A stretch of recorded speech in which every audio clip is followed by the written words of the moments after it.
Senhoras, senhores, jovens, queridos irmãos no ideal espírita, abençoe-nos Jesus, o amigo incondicional das nossas vidas. Afinal, o terceiro milênio chegou.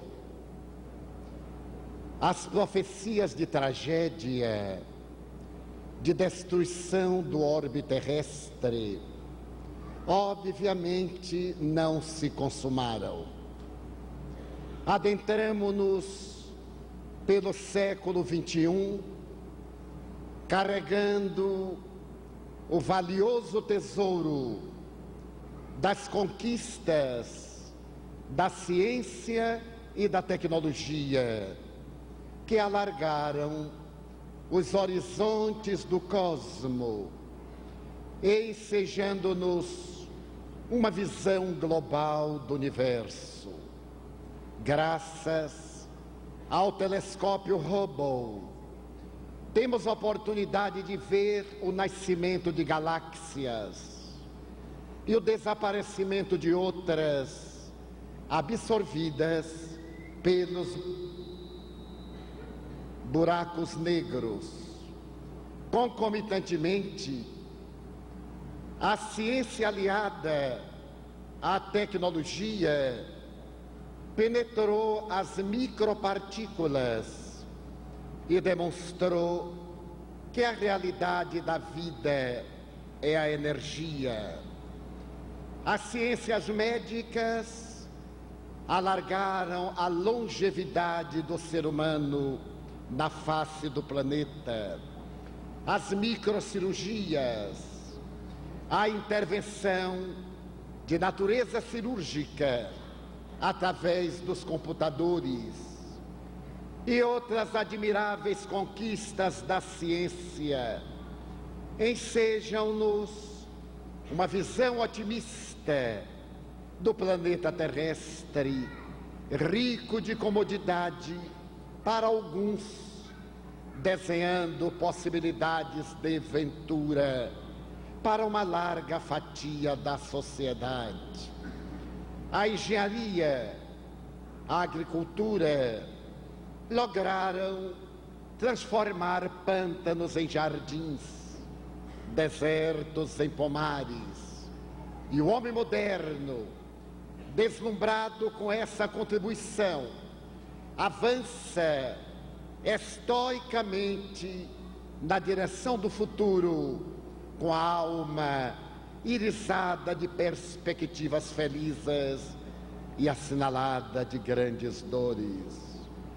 Porque o século XX legou-nos também as enfermidades degenerativas que não conseguiram ser debeladas pela ciência médica. Ensejou-nos a violência, a agressividade urbana, o despautério do próprio ser.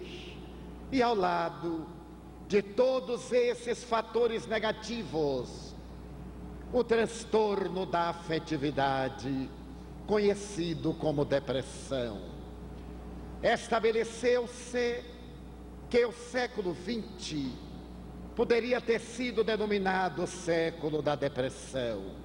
No entanto, as estatísticas desse primeiro semestre do terceiro milênio são ainda mais alarmantes, porque apresenta a criatura humana rica de tecnologia, com uma visão científica da realidade encantadora, e o coração pejado de angústias, a alma assinalada pelos graves transtornos da afetividade, desenhando perspectivas ainda mais truanescas.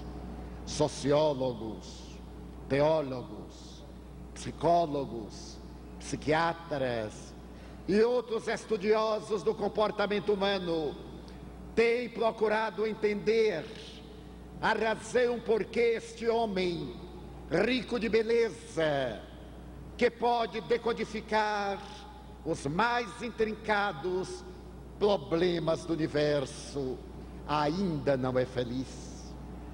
Os grandes tormentos interiores, a angústia que atira no calabouço do suicídio, fazem parte da nossa agenda, tornando-nos pessoas expectantes e amargas.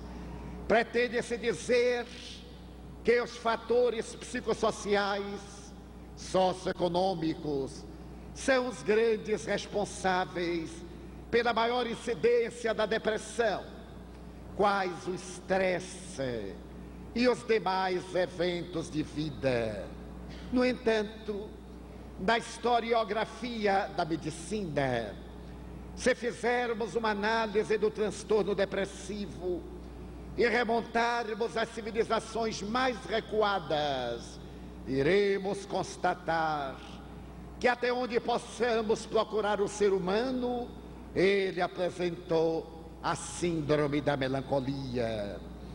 Na análise dos livros chamados sagrados da Índia, podemos ver no Bhagavad Gita, no diálogo de Krishna com Arjuna, a proposta para que o jovem tivesse valor de lutar contra aqueles familiares gurus que constituem os vícios, utilizando-se das virtudes que são os príncipes Pandavas. Ele deveria enfrentar a luta pela superação das paixões. E quando pergunta a Krishna onde seria essa batalha, o grande avatar responde que no campo da consciência. E o jovem foi tomado de uma grave melancolia. Mais tarde iremos ver na Bíblia, no livro de Jó, capítulo 3, versículos 20 a 22, a personagem histórica gritando: Deus meu, mata-me por definitivo, já que esta morte que não me destrói, torna-me cada vez mais infeliz. Se viajarmos pela cultura da Síria e da Babilônia, poderemos encontrar Nabucodonosor, rei da Síria, vitimado pelos transtornos de comportamento, em lamentável estágio de zoantropia, vitimado pelo tormento da esquizofrenia. Se nos transferirmos para a Grécia, ouviremos Aristóteles dizer que a melancolia é um castigo que os deuses infligem aos homens, a fim de puni-los. Mas, no entanto, se refere a Aristóteles que Sócrates e Platão periodicamente entravam em melancolia, e nesses momentos eles sintonizavam com os deuses, de onde retiravam o agradável licor da filosofia. No século IV, antes de Jesus, o pai da medicina grega, Hipócrates, já havia detectado nos seus pacientes a presença da melancolia, essa estranha tristeza que invade o indivíduo e que dele retira a alegria de viver, empurrando não poucas vezes para o abismo do suicídio. 200 anos depois, Galeno, também pai da medicina grega, fazendo uma análise das enfermidades humanas, estabelece que elas decorrem dos humores, da bilis negra, da bilis amarela, do sangue, da fleuma, e que a melancolia era resultado do excesso de bilis negra. Por isso mesmo Galeno recomendava as sangrias, as sanguessugas, os laxativos, os vomitórios, o que levava os pacientes à desidratação. E a melancolia continuou através da história, sendo mais tarde identificada por volta do século II, depois de Jesus, com o nome de assívia ou de assévia, uma tristeza que invadia os cristãos primitivos afastando dos seus deveres espirituais. As sangrias estavam acompanhadas das mensagens da superstição, da interveniência de entidades satânicas, demoníacas, que levavam aqueles indivíduos ao transtorno profundo e à falta de interesse para viver. A melancolia e as terapêuticas absurdas prosseguiram até por volta do Renascimento, quando se começa a acompanhar com Paracelso uma outra visão do binômio saúde e doença, médico e místico. Paracelso vê na melancolia um transtorno profundo e sugere que os pacientes de melancolia devem ser levados a lugares alegres, a uma convivência com pessoas comunicativas, ruidosas, para poder arrancar esse humor negativo com o que não concordam os modernos psicoterapeutas. Mais tarde, graças a Harvey, que descobriu a circulação do sangue, a melancolia passou a ser examinada sob um aspecto de natureza fisiológica. E mais tarde ainda, graças ao pai da psiquiatria americana, Benjamin Rask, que identificou os vasos sanguíneos do cérebro, é que se voltaram as mentes e a atenção para o problema do encéfalo, como sendo responsável pela melancolia e por outras enfermidades igualmente perturbadoras.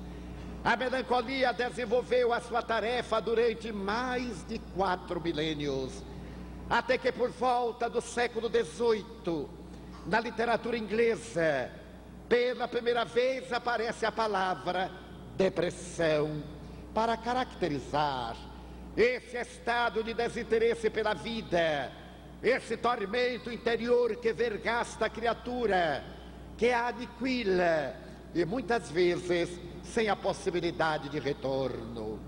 Com o advento da psicanálise e a vasta contribuição de Sigmund Freud, a depressão mereceu do insigne mestre vienense carinhosas observações e estudos, particularmente na sua obra a respeito da melancolia e das perdas, quando Freud estabelece que existem fatores psicológicos que podem desencadear a depressão e coloca sob a epígrafe a perda, um fator preponderante. A perda para Freud era a morte de uma pessoa querida, mas também, por extensão, a perda do emprego, a perda de um relacionamento, a perda de um objeto, a perda de uma amizade, fazendo que o indivíduo introjetasse angústia e ali criando na área da afetividade um transtorno de natureza depressiva. Devemos, no entanto, a Paul Mobius a classificação dos fatores que desencadeiam a melancolia, a depressão. Mobius, estudando a realidade da criatura humana, asseverava que há eventos de vida que levam à depressão e existem fatores endógenos. Os fatores endógenos são a hereditariedade, as sequelas das enfermidades infecto-contagiosas, os efeitos das doenças degenerativas, como o câncer, o mal de Hansen, a AIDS, a tuberculose, a sífilis. E entre aqueles eventos de vida, Mobius coloca os fatores psicossociais, socioeconômicos, de relacionamento interpessoal, de crenças religiosas, de atividades de natureza política e de cerimônias de ordem social. Foi, no entanto, no começo do século XX, que o admirável psiquiatra alemão, fazendo uma análise de profundidade do problema da depressão, estabeleceu que essa tristeza que nos invade e que nos aniquila pode permanecer apenas como sendo a melancolia, a depressão, que ele chamava unipolar.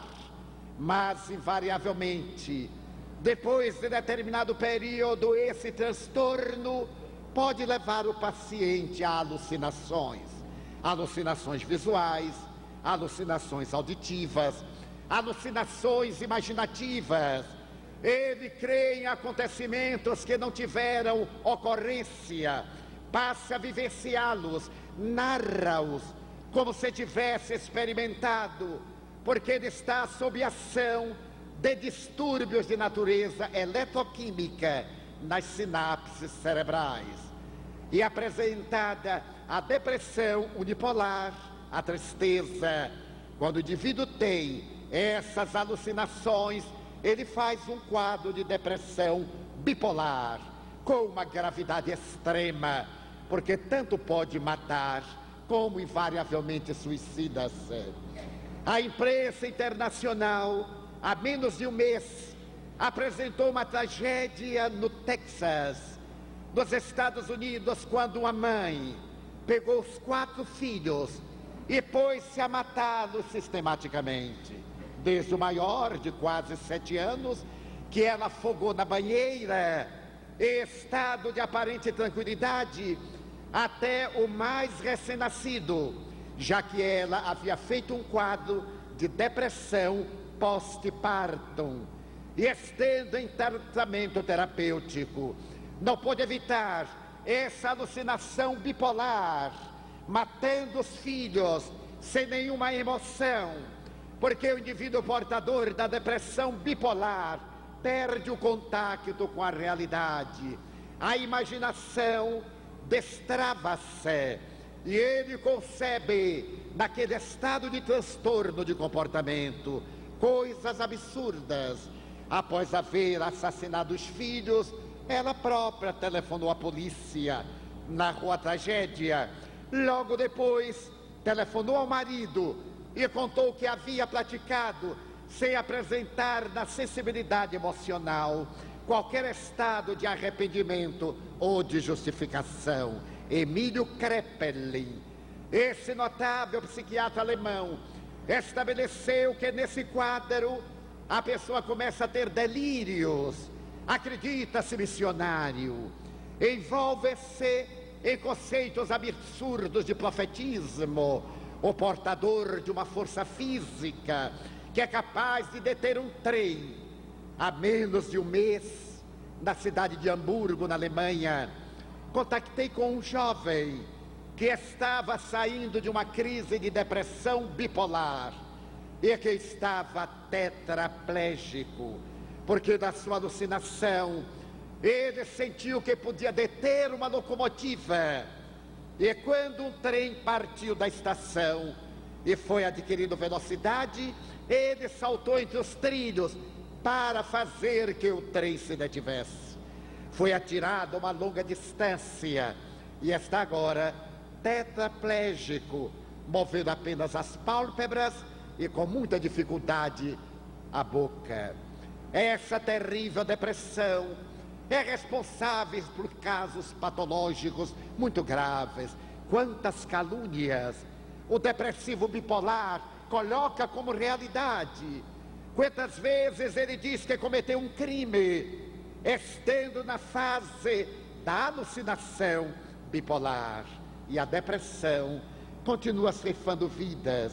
A depressão infantil, a depressão juvenil, a depressão pré-partum, a depressão pós-partum, a depressão senil e as várias manifestações de transtorno psicótico obsessivo compulsivo, em que o indivíduo, naquele estado de alienação, experimenta conflitos verdadeiramente pungentes, odores pútridos, que o levam a utilizar-se de aromas e perfumes quase insuportáveis, ou desleixo, ou a necessidade da asepsia, tomar 20 banhos, demorar 2 horas num banho, depois lavar-se com álcool, trocar a roupa por outra asepsiada, não tocar nada. Nos clássicos dos transtornos obsessivos compulsivos ficou célebre Howard Hughes, o grande diretor cinematográfico americano, que construiu o avião para transporte de tropas militares maior do mundo. Ele fez um quadro de obsessão compulsiva. Saiu dos Estados Unidos, foi morar em Manágua, a capital da Nicarágua. Alugou todo um piso superior, asepsiado, e vivia dentro de uma bolha especialmente criada para ele, a fim de evitar qualquer contágio. Um célebre cantor pop periodicamente sai à rua com máscaras, experimenta determinadas atitudes esquisitas que estão muito bem classificadas nos transtornos obsessivos compulsivos. A depressão visita-nos a todos nós. Todos nós temos períodos depressivos, de tristeza, de melancolia, que são perfeitamente normais. Em nosso fenômeno de normalidade, temos uma curva ascendente e outra descendente. Quando, no entanto, esse período nos leva a uma sudorese abundante, a transtorno de sono, a ansiedade, a inquietação, a fatores fóbicos, já não estamos em um fenômeno natural de equilíbrio do sistema nervoso central. Estamos fazendo uma depressão que logo mais tomará conta de nossa vida. Mas felizmente a ciência médica, desde 1880, com as experiências de Jean-Martin Charcot, da Universidade de La Salpêtrière, ao ser detectado o subconsciente, mais tarde o inconsciente freudiano, posteriormente o inconsciente individual, o coletivo de Carl Gustav Jung, a ciência médica começou a examinar em maior profundidade o cérebro humano, e os e os fisioneurologistas perceberam que a nossa câmara cerebral é mais do que um órgão, é a maior glândula do nosso sistema endócrino. Até o ano de 1940, mais ou menos, os neurofisiologistas acreditavam que nós possuíamos cerca de 5 bilhões de células nervosas ou neurônios. Essas células especiais são as únicas que não se fazem substituídas. As células convencionais têm uma duração em média de 30 dias, e cada vez que uma morre, outra toma de lugar. As células nervosas, nós nascemos com elas, e à medida que elas morrem, não sendo substituídas, nós temos a tendência inevitável ao envelhecimento, à perda de memória, aos problemas da senectude. Naquela época, na década de 40, dizia-se que nós possuíamos 5 bilhões de neurônios cerebrais. E como eles estão sempre a morrer, uma pessoa de 40 anos já era uma pessoa velha. E muita gente acreditava nisso. Dizia que não conseguia aprender mais nada, que quando lia não fixava e apresentava desinteresse pela vida. Eu ainda me recordo de pessoas que, ao se aposentarem, se transformavam em carga social. Os homens colocavam um boné ridículo, começavam a jogar dama e gamão, e as mulheres iam tricotear, inúteis. Felizmente, a partir dos anos 50, com o advento dos microscópios eletrônicos, os cientistas constataram que nós possuíamos aproximadamente 50 bilhões de neurônios. E por mais que os nossos neurônios morressem, nós teríamos células nervosas para as neurotransmissões, para o nosso equilíbrio. E naturalmente a velhice recuou para os 55, 60 anos. Também se descobriu que da mesma forma que acontece com o olho, com o ouvido, com o pulmão, com o rim, quando um deles enferma, o outro substitui. Os neurônios, quando são direcionados pela mente, aqueles que morrem não fazem falta, porque os sobreviventes realizam uma expansão e no seu axônio, numa parte central que é a cauda, ele desenvolve verdadeiras ramificações, que em grego se chamam dendrites, árvores, e essas intercomunicações substituem aqueles que desapareceram. No entanto, nos anos 70, os neurofisiologistas descobriram que nós possuíamos aproximadamente 70 bilhões de neurônios, e que podia morrer neurônio à vontade. A pessoa começava a ficar velha depois dos 65 anos, a longevidade se prolongou e a vida se tornou mais factível. Mas na década de 90 do último século, os neurofisiologistas estabeleceram que nós possuímos entre 75 bilhões e 100 bilhões de neurônios, sendo que os homens possuímos alguns bilhões de neurônios mais do que as mulheres. Para nada. Não descobriram para quê. É uma reserva para quando nós formos pessoas psi, ali estão depositados, e a nossa vida passou a ser muito mais apetecida.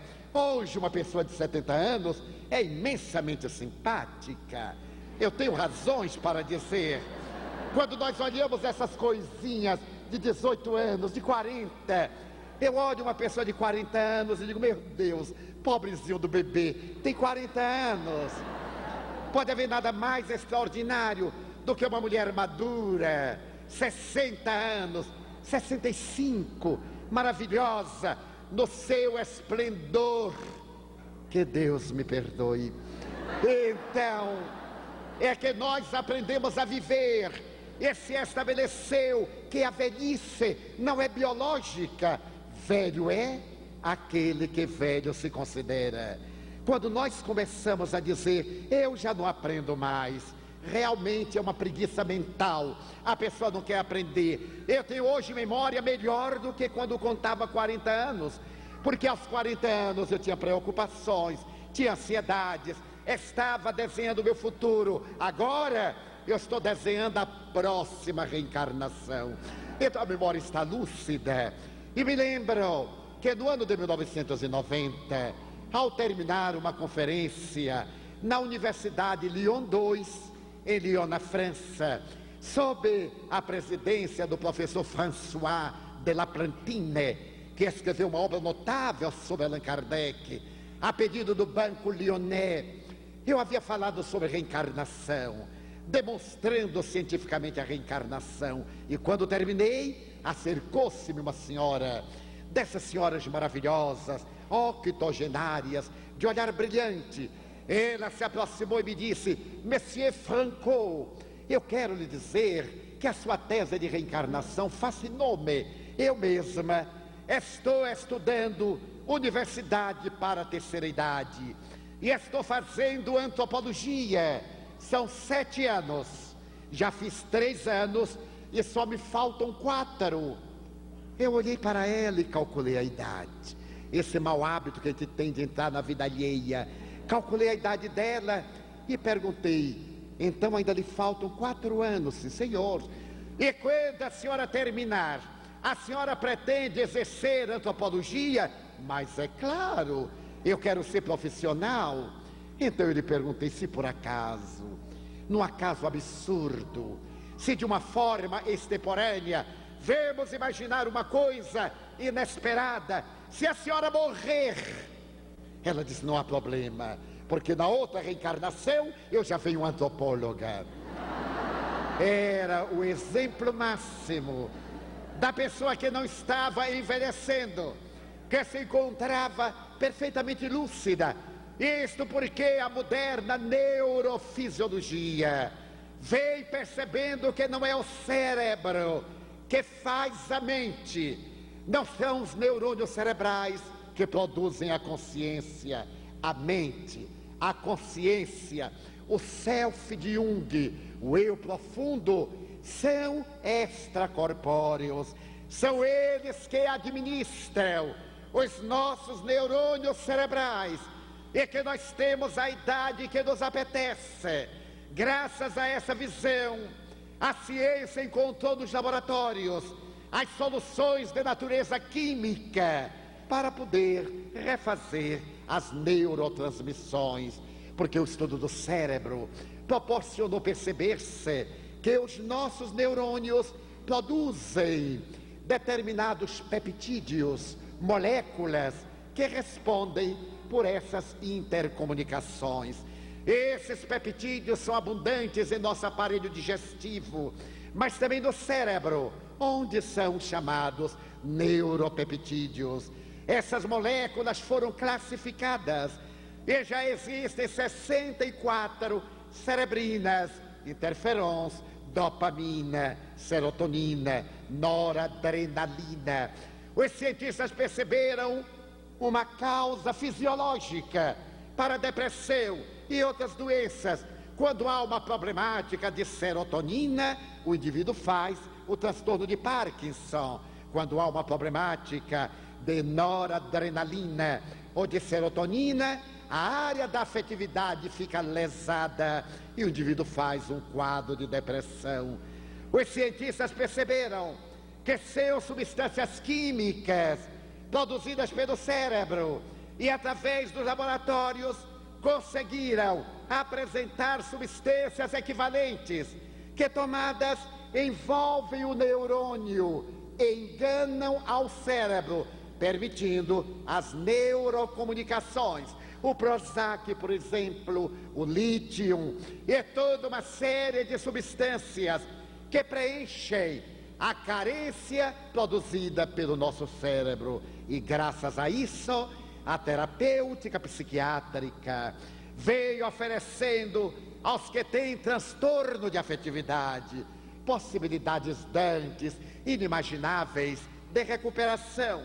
Se o paciente submete-se à terapêutica psiquiátrica cuidadosa, ele lentamente vai restabelecendo as neurotransmissões e logo mais volta à normalidade. Mas existe uma cruel depressão chamada sazonal, aquela que se repete periódica, sistematicamente, desencadeada por determinados eventos de vida. O Natal, o Ano Novo, a data de um aniversário, a evocação de uma cena qualquer, produzindo no indivíduo todo o recrudescer desse transtorno profundo, para a qual também existe uma terapia perfeitamente especializada. E hoje os depressivos podem ter uma vida relativamente normal. As estatísticas americanas dizem que em cada 10 cidadãos,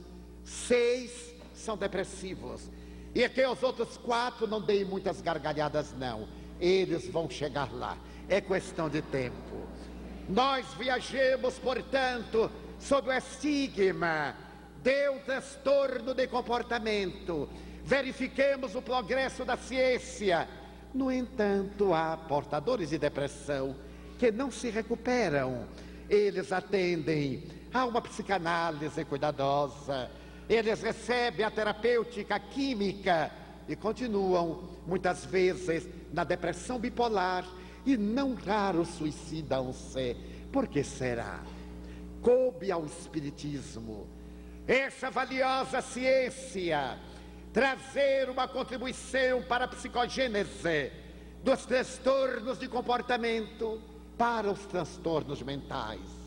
Essa psicogênese chama-se obsessão.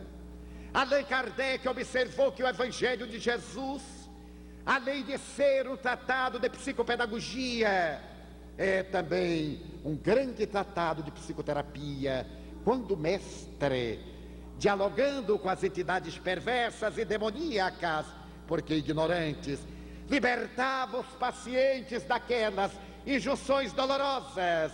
Allan Kardec percebeu que nós somos espíritos doentes. As doenças se nos alojam, porque nós somos portadores de transtornos, temos desequilíbrios em nós, e é graças a esses transtornos que as enfermidades se apresentam, porque a vida é única, mas as nossas existências corporais são inúmeras. Transferimos de uma reencarnação para outra o patrimônio de conquistas, mas também o patrimônio de débitos. Aqueles a quem magoamos, aqueles a quem traímos, aqueles a quem defraudamos, se não tiver a nobreza de perceber a nossa miséria e indigência e perdoar-nos, eles reaparecem e vêm fazer justiça com as próprias mãos, produzindo um fenômeno simbiótico de afinidade. Onde está o devedor, aí estará o cobrador. E nesse processo, mente a mente, através de ressonâncias vibratórias, estabelecem-se os transtornos de natureza obsessiva, na afeição de depressão ou de esquizofrenia. Allan Kardec estabeleceu que a depressão, com o nome de loucura, periodicamente invade a Terra. E no notável livro A Gênese, ele estabelece que verdadeiras epidemias, e a semelhança dos bárbaros que invadiram a Europa no passado, hordas de espíritos invadem a Terra e levam as criaturas ao desequilíbrio. Basta uma análise superficial para constatarmos que vivemos uma hora em que a Terra está invadida por verdadeiras legiões de espíritos vulgares, perversos, insensatos, produzindo obsessões coletivas. Allan Kardec dedicou todo um capítulo do Livro dos Médiuns, o de número 23, para análise desse tormento que é a loucura, e teve a ocasião de dizer que nem toda loucura é loucura. Muitas vezes, na psicopatogênese da loucura, há um fenômeno obsessivo, mas que nem toda obsessão é apenas obsessão. Muitas vezes a obsessão demorada faz transtorno cerebral e o indivíduo adentra-se pelos desvãos da loucura. No último capítulo do Evangelho segundo o Espiritismo, Allan Kardec apresenta que uma obsessão prolongada desarticula os neurônios cerebrais e instala-se a loucura. Estamos diante de um grande desafio de natureza psíquica, de natureza mediúnica, de natureza espiritual. Coube à ciência espírita penetrar a sua sonda no psiquismo da pessoa atormentada e descobrir que ali está alguém endividado perante os códigos soberanos da vida, perante a própria e a consciência de alguém a quem malsinou. As obsessões graçam voluptuosas, o que não quer dizer que não existam os transtornos de natureza depressiva e esquizofrênica, aqueles que decorrem da hereditariedade. Os cientistas estabeleceram que em um casal, se um dos membros é portador de depressão, os seus descendentes têm 30% de probabilidade de ser depressivos também. Mas se ambos os cônjuges ou parceiros são depressivos, os seus descendentes terão 70% de probabilidade de ser depressivos também, graças à hereditariedade. Através do projeto Genoma Humano, se pôde contar que nós temos 30 mil genes e diferimos bem pouco dos ratos. Os ratos têm apenas 300 menos do que nós. Daí haver pessoas que são verdadeiras ratazanas, faltaram 300 genes, mas eles irão conseguir adiante. E que basta um gene apresentar uma deficiência molecular e nós temos desenhado o nosso futuro. Só a reencarnação explica. Porque quando o espermatozoide dispara na trompa de Falópio para fecundar o óvulo, o espírito que se vai reencarnar já está imantado ao gameta masculino. Será ele quem vai escrever o seu destino. Se ele traz a consciência de culpa, se ele está localizado em um passado de vergonha, no momento da fecundação, o seu perispírito, o chamado corpo astral, o modelo organizador biológico dos parapsicólogos, imprime no gene e oportunamente aquilo vai desencadear o câncer, o transtorno mental, o Alzheimer, outro qualquer suplício de autopurificação da criatura humana. Não obstante, o Espiritismo, encontrando a psicogênese, que vai ligar-se agora àquelas de natureza endógena e exógena da psiquiatria, oferece também a terapêutica. Gostaria de pedir licença para contar uma experiência pessoal. Na Mansão do Caminho, que é um laboratório, por lá já passaram mais de 30 mil crianças, que hoje são adultos. Em nossos lares substitutos, passaram 876 crianças, que nós educamos, hoje são adultos. Já nos deram mais de 300 netos e 16 bisnetos. Palavra pesada, mas já nos deram. Nós temos ali um laboratório de vidas. No mês de maio de 1978, eu me preparava para uma viagem internacional. E quando estava concluindo a mala, a altas horas, devendo viajar muito cedo na manhã seguinte, um dos meus filhos adotivos aproximou-se e me disse: tio, eu preciso de ajuda. O senhor imagine que eu tive uma noite péssima. Tive um pesadelo. Eu tive a sensação de que um monstro me perseguia, ameaçava esganar-me. Eu corria e aquele ser detestável corria atrás de mim para alcançar-me. E quando estava no momento de me encontrar, eu desmaiei e acordei banhado de suor. Tive um dia péssimo e estou com medo de dormir. Eu pedi que ele esperasse um pouco e logo após terminar a tarefa, tomei de o Evangelho segundo o Espiritismo, pedi-lhe para que abrisse e lhe apliquei a bioenergia, o passe, essa transmissão de energia viva. No momento em que ele aplicava a bioenergia, eu detectei que no seu psiquismo, no campo da aura, estava uma presença malévola. E percebi que se tratava de um espírito cruel, porque ele me disse: eu vou matá-lo. Ele me matou e agora é a oportunidade da minha vingança. Apliquei o passe e antes de mandar o filho dormir, ele disse: olha, é uma depressão que se está instalando. Naturalmente há uma intercorrência espiritual. Procure seu irmão Edilton, um outro filho nosso que é médico, para que ele lhe oriente clinicamente, se necessário, leve-o ao psiquiatra. Porque os espíritas não estamos em postura diferente da ciência, marchamos ao lado da ciência, respeitamos-la. E se você necessitar de terapia, ele vai lhe levar ao psiquiatra. Mas procure distrair-se, procure fazer um esforço físico para transpirar. Ore, dê-lhe as recomendações que se faziam necessárias. Chamei o meu filho Edilton e lhe expliquei o drama, que ele deveria ter muito cuidado, porque eu havia percebido que era também uma obsessão com características que se iam agravar. Viajei, e uma semana após, de Roma, telefonando à Mansão do Caminho, eu soube que meu filho estava internado na clínica psiquiátrica do Hospital das Clínicas. Estava recebendo a terapêutica da época, ano de 78, alguns barbitúricos especiais.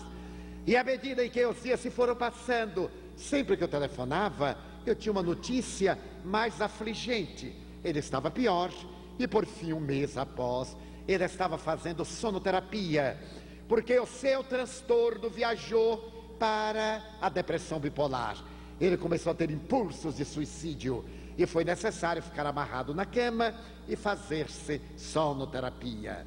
Preocupei-me, e quando retornei 45 dias após, meu filho continuava com um quadro desesperador. O psiquiatra recomendou que eu não fosse visitá-lo, porque ele estava adormecido e a visita não seria saudável. A Mansão do Caminho é o departamento de assistência social do Centro Espírita Caminho da Redenção, que fundamos em 1947 com um grupo de companheiros abnegados. Nós temos todas as atividades típicas da doutrina espírita.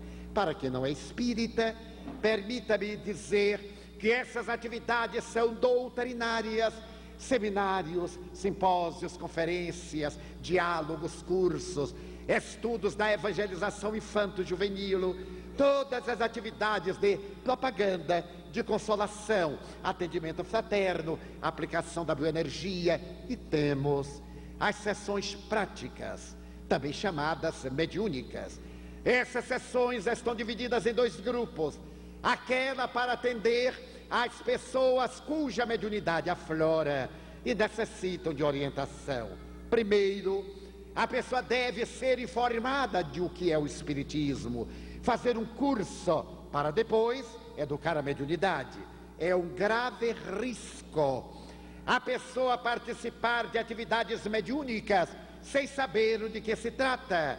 É o mesmo que entrar num gabinete de química sem conhecer as fórmulas e ficar brincando com aqueles líquidos transparentes, pensando que é água e pode ser ácido sulfúrico.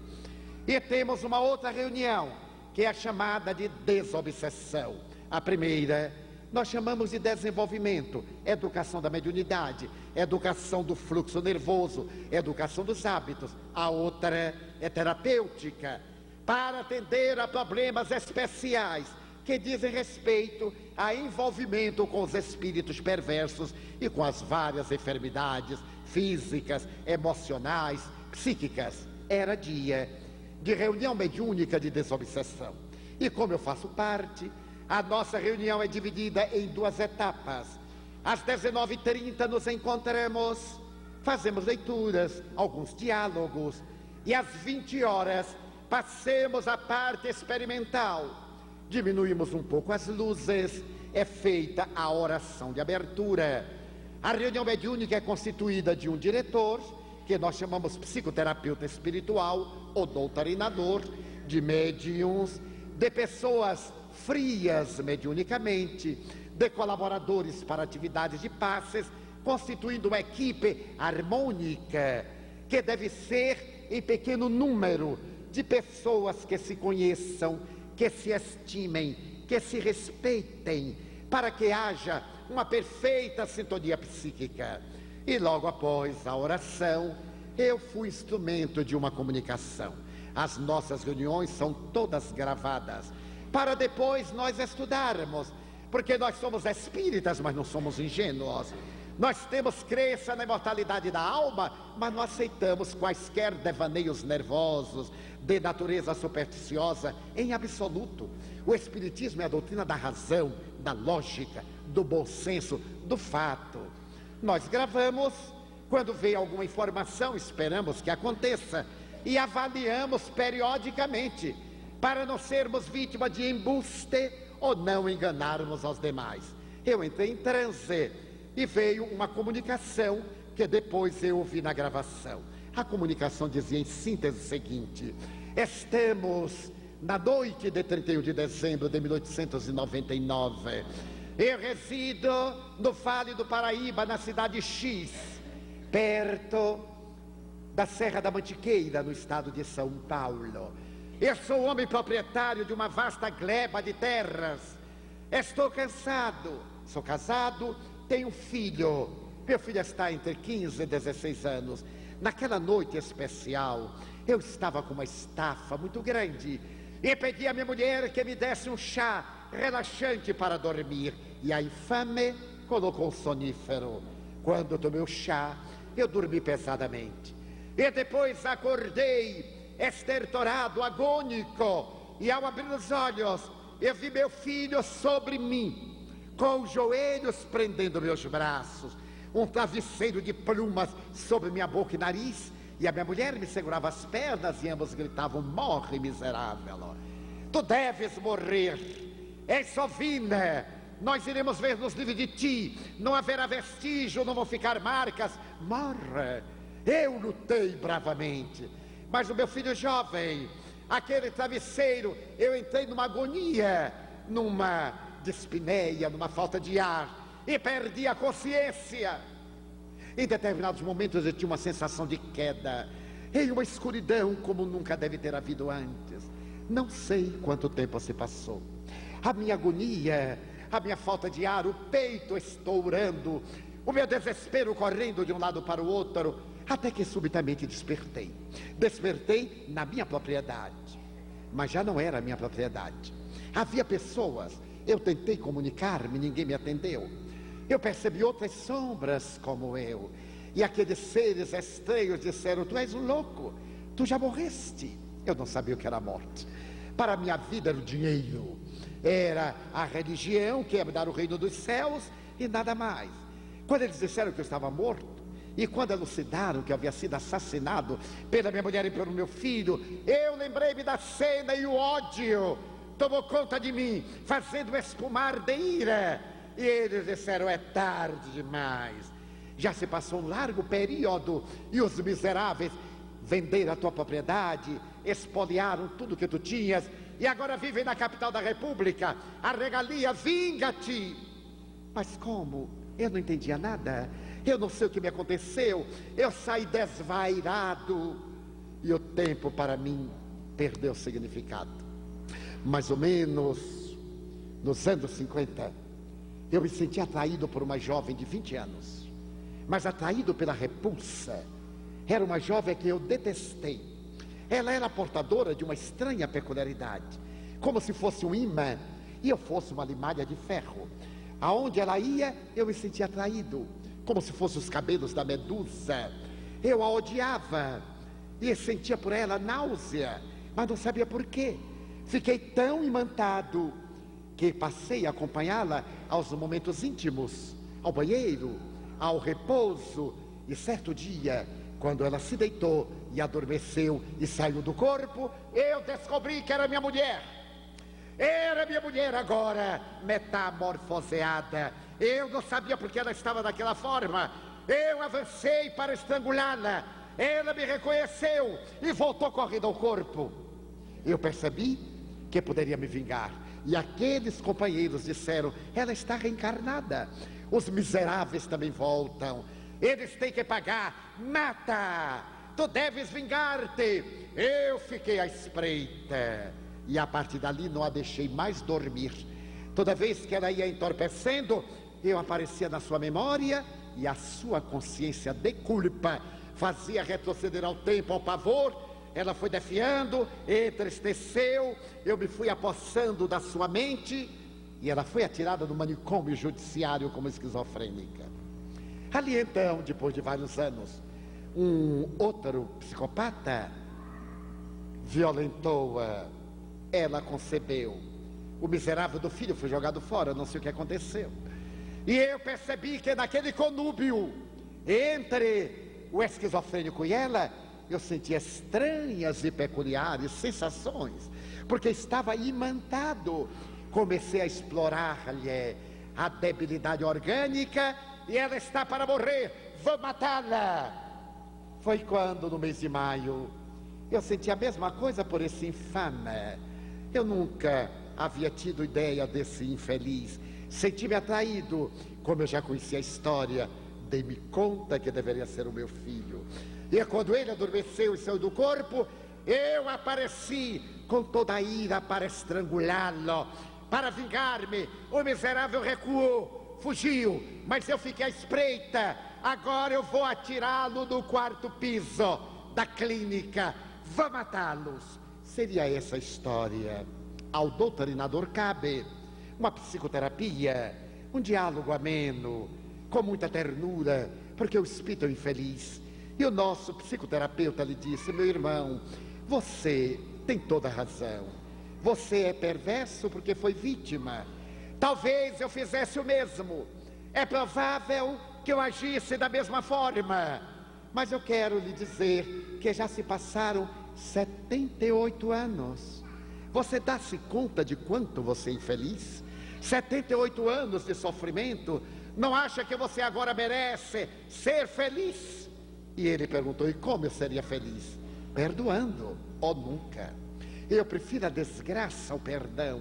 Mas olhe bem, o que é que você pretende? Pretendo matá-los. E se Deus não deixar? Não sei quem é Deus. Vai saber.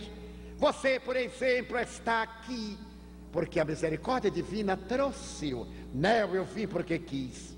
Muito bem. Então tente ir-se. Saia, é livre. Pode ir-se. Não irei porque não quero. Pois pense na probabilidade de você ser feliz.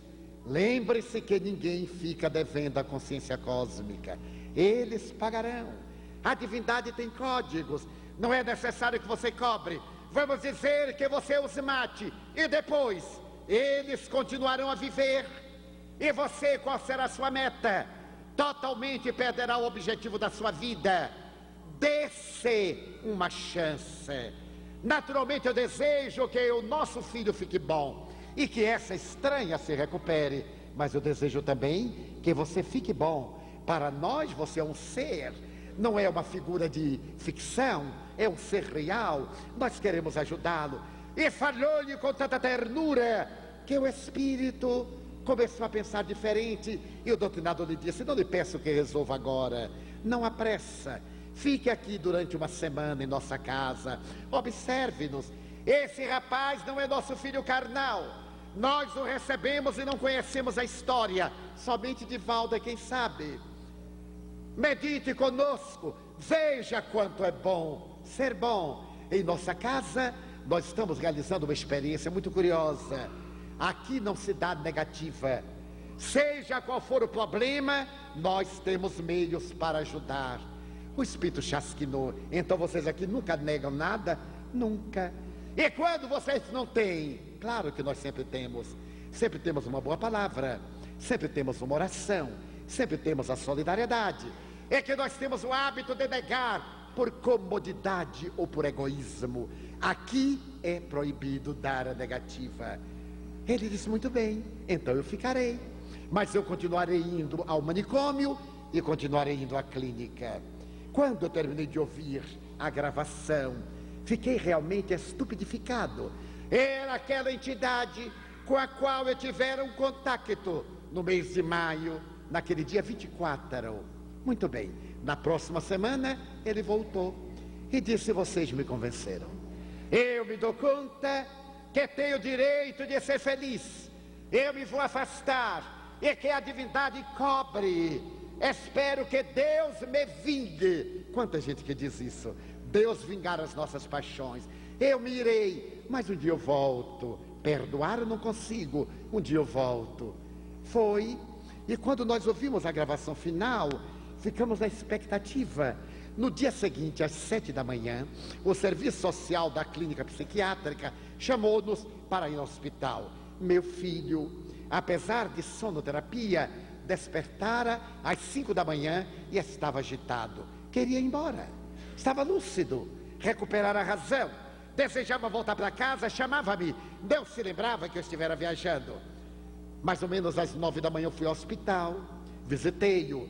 E ele disse: tio, o que é que eu estou fazendo aqui? Eu disse: você estava doente, meu filho.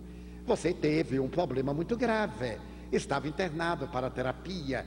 Mas eu já estou bom, tio.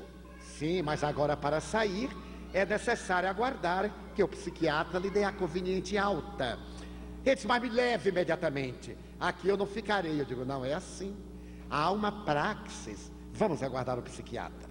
Quando o psiquiatra chegou às 11 horas, eu me apresentei, disse que era o pai adotivo do jovem e que estava ali para pedir que ele desse alta ao meu rapaz. O psiquiatra estava escrevendo, um homem de muita cultura, naquele tempo era catedrático de psiquiatria, com uma postura muito nobre. Ele continuou escrevendo e eu disse: desejo que o senhor libere o meu filho, porque ele já está curado. O psiquiatra levantou a vista, retirou o óculos e me perguntou: o senhor é médico? Eu disse: não, senhor, eu sou médium. E eu disse: agora quem fica sou eu. Meu filho vai e eu fico. Ele perguntou-me: o senhor é o quê? Eu disse: médium. E o que é médium? Bem, eu vejo os espíritos, eu ouço, eu entro em contato com eles. E como meu filho estava com uma depressão obsessiva, ele já ficou bom. Mas ele olhou meu nome: não é possível, seu Franco. O senhor acredita nisso? Eu digo: não apenas acredito, eu sei que é. Quem acredita muda. Quem acredita hoje deixa de acreditar amanhã. Quem sabe não tem jeito. Quem sabe ler, olha uma placa e diz: não vou ler. Já leu. Não tem jeito. Agora quem crê, não. Quem crê é frívolo. Crê agora, descrê amanhã, passa para ali, para colar. Eu sou uma pessoa ciente e consciente dessa realidade. Ah, quer dizer que seu filho já está bom? Eu digo: sim, senhor, eu venho pedir a alta.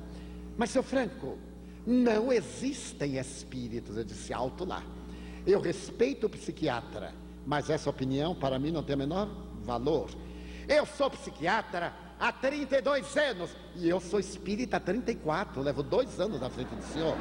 Naquela época, em 78, eu estudo a doutrina espírita e o doutor jamais leu uma obra espírita. Se leu alguma coisa, foi contra o espiritismo, não tem autoridade.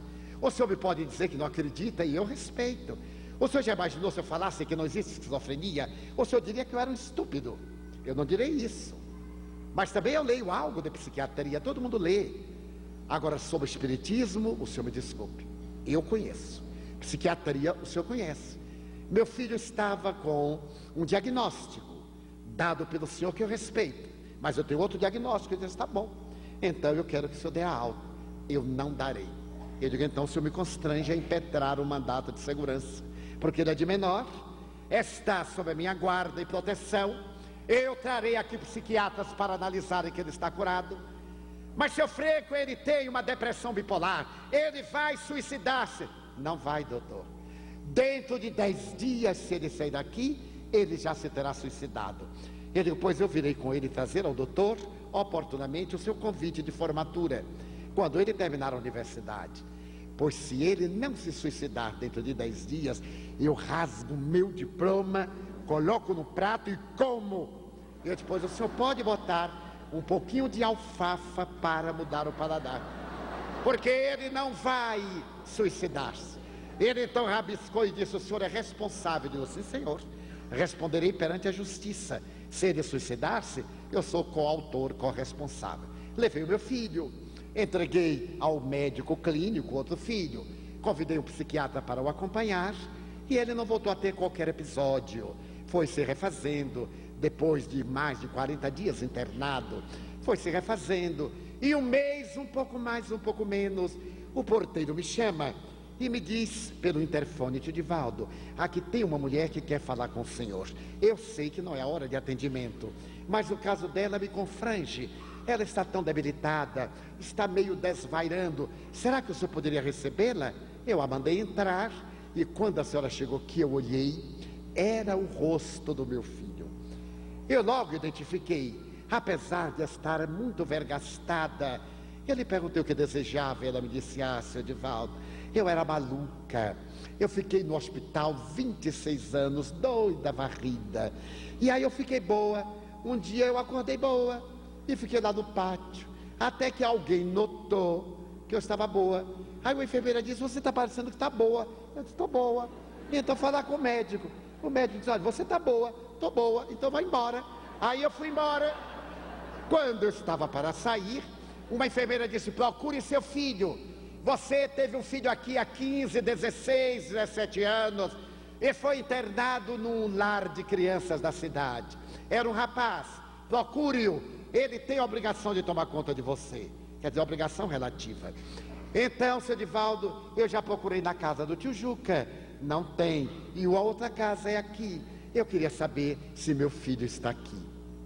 Eu perguntei: como é o nome dele? Ai, seu Divaldo, eu não sei se tem nome. Eu estou dizendo que eu estava doida, varrida no hospital. Minha filha, e como é que eu vou identificar? Eu não sei. Quantos anos teria seu filho? Entre 15 e 18 anos. Pois bem, já está na hora do almoço. Vem almoçar conosco. Não, senhor, uma pessoa muito humilde. Eu digo: olha aqui, quem entrar come.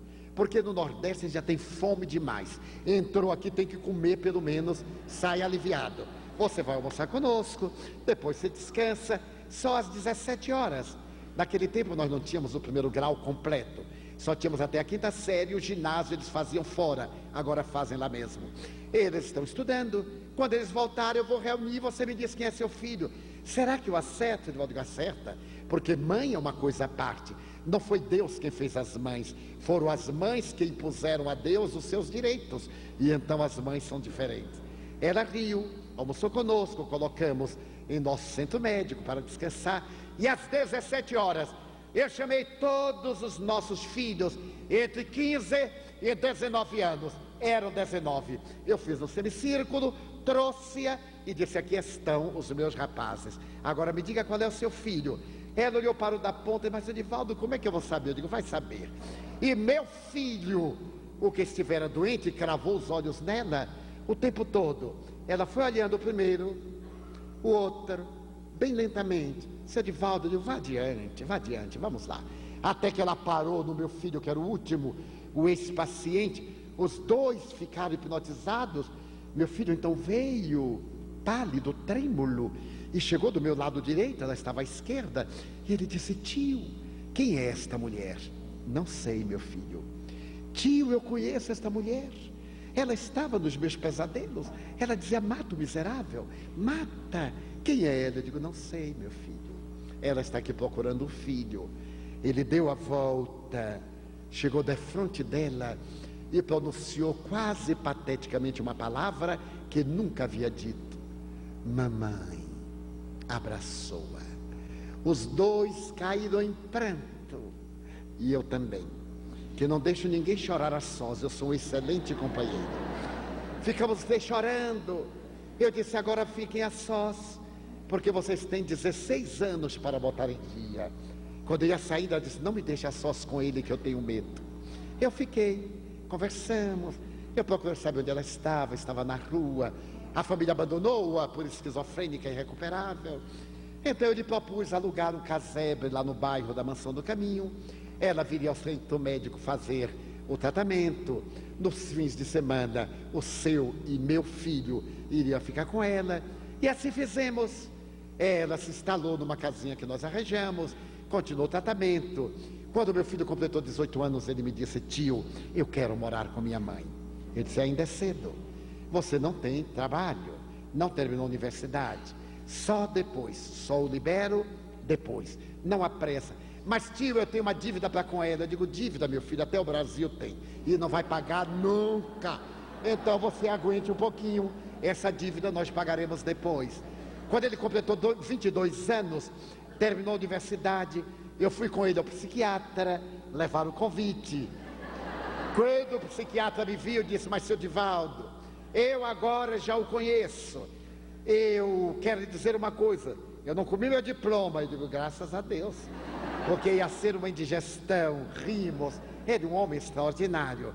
Seu Divaldo, desde aquele dia que o senhor me arrasou, que disse que eu nunca havia lido nada, eu nunca tinha lido nada. Eu aí fui ler o tal de Allan Kardec. Depois eu fui ler os colegas.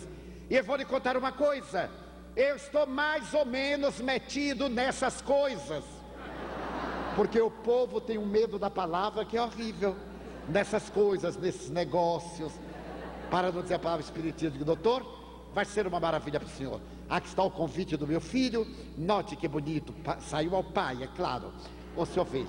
Porque aquele menino, eu trabalhava numa autarquia, o IPASE, e uma funcionária do posto médico disse-me que havia nascido no manicômio uma criança que estava lá há 3 dias e tinha que ser retirada, não podia ficar no manicômio judiciário.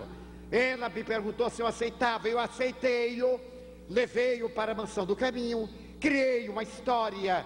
Essa minha colega transferiu-se, perdeu o contato e nunca soube quem eram os seus pais. Ali estava agora, contei ao psiquiatra, ele achou muito interessante. Quando meu filho completou 24 anos, ele se casou, agora já estava numa melhor situação de vida, melhorou a casa, a mãezinha ao lado. Ela ficou com alguma leve sequela, depois de mais de 20 anos de esquizofrenia por obsessão. Nasceu o seu filho, um menino. E ele me disse: tio, o senhor vai achar estranho, esse menino não me trouxe felicidade. Eu preferi uma menina. Eu não gosto do meu filho. Por que será? Ele vai gostar. É um anjo, meu filho. Essa criança vai ser a razão da sua felicidade. Quando o menino completou 4 anos, ele veio até mim e disse assim: hoje o senhor vai me contar essa história. O senhor vai me dizer quem é ele. Eu quero saber quem é a reencarnação. Ué, só se eu mentir, porque eu não sei. Mas, tio Divaldo, o senhor tem que saber. Eu detesto esse menino e ele odeia minha mãe. É um trio de ódio que a gente vai maneirando. Quando eu melhoro, que eu abraço, a carinho, ele me beija, me morde. O que é que o senhor acha? Eu digo: olha, está dentro do esquema. Por enquanto ele morde, mais tarde vai fazer coisinhas piores. Mas eduque com amor e disciplina. Eduque. Tio Divaldo, ele é um espírito conhecido? Sem dúvida. Todos que nascem em nossa família são conhecidos. Nós fomos apresentados antes da reencarnação. Mas tio, é só... Eu disse: por enquanto, vamos ver que dá. Ele saiu. O menino estava no jardim de infância. E um dia que eu passava pelo jardim, ele me chamou: Vodi, venha cá. Sentou-se na minha perna, eu me sentei no passeio. Ele passou a mão no meu rosto e disse-me: vô, eu se recordo daquele dia lá no escuro que eu falei para tio Nilson pela sua boca. Você se a lembra? Ele disse: não, meu filho, eu não me lembro. Vô, eu entrei na sua boca e disse assim: eu vou voltar. Eu sou fulano. Sabe quem é, vô? Ele disse: sei, meu filho. Pois eu voltei. Ele disse: voltou. E agora? Tem que ser muito bom para seu pai, para sua avó. Mas ela é má, né, vô? Ela é uma bruxa. Ele não é uma bruxinha. Está na moda a bruxinha. Você tem que a amar, meu filho. Falei-lhe. Ele teve, depois daquele insight, uma espécie de um sono. Voltou normal. E periodicamente ele diz assim: tio, por que eu não consigo gostar de minha avó? São as leis, meu filho. Ame-a e nunca mais. Meu filho teve qualquer episódio depressivo. Já se passaram 23 anos. Ele está agora um homem de 39 para 40 anos. O meu neto é um menino de quase 16 anos. Já está com uma visão diferente.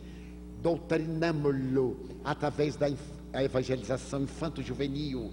Participou da nossa juventude. Agora está no grupo intermediário e não apresenta mais as síndromes do ódio, da perturbação. Porque a doutrina espírita é o maior tratado de psicoterapia de que a humanidade tem notícia. Ela irá contribuir largamente para os transtornos depressivos e de outra gênese, através da lucidez da criatura, do despertar para a prece, para os atos de caridade, as boas leituras, para que o indivíduo se esforce. É possível sarar a depressão, libertar-se da obsessão, é claro, pela renovação da criatura humana. Vivemos essa herança e não deveremos legá-la à posteridade. Os espíritos informam que esse século será o século da beleza, da religião, será o século da arte. Nós estamos muito bem aquinhoados de ciência e de tecnologia. Iremos aplicar quando a Terra estará se transformando de mundo de provas e expiações em mundo de regeneração. Desenha-se uma madrugada de luzes. É necessário que nós viajemos para dentro e procuremos lapidar as nossas arestas. Mudemos de atitude perante a vida, superemos o pessimismo, coloquemos sol, beleza, amor. Nós já tentamos a guerra, quantas vezes? O ódio, a traição. Esse é o momento de tentar a terapia do amor. Demos-nos então as mãos. E apesar da violência urbana, apesar da indignidade social e governamental no mundo, apesar dos disparates, digamos: meu Deus, eu não irei engrossar as fileiras dos que blasfemam. Eu quero dizer-te que eu amo a vida, que para mim é bela e é consentida. Muito obrigado, Senhor, pelo que me deste e pelo que me dás. Muito obrigado pelo ar, pelo pão, pela paz. Muito obrigado pela beleza que os meus olhos veem no altar da natureza. Olhos que fitam o céu, a terra e o mar, que acompanham a ave ligeira que corre fagueira pelo céu de anil e se detém na terra verde, salpicada de flores em tonalidades mil. Muito obrigado, Senhor, porque eu posso ver meu amor, mas diante da minha visão eu detecto os cegos que andam na escuridão, que tropeçam na multidão, que choram na solidão, que caminham nesse estado de abandono. Por eles eu oro e a ti eu imploro comiseração, porque eu sei que depois desta lida, na outra vida eles também enxergarão. Muito obrigado pelos ouvidos meus, que me foram dados por Deus, ouvidos que ouvem o tamborilar da chuva no telheiro, a melodia dos ventos nos ramos do almeiro, as lágrimas que vertem pelos olhos do mundo inteiro, ouvidos que ouvem a música do povo que desce do morro na praça a cantar, a melodia dos imortais que a gente ouve uma vez e não esquece nunca mais, a voz melodiosa canora, melancólica do boiadeiro e a dor que geme e que chora no coração do mundo inteiro.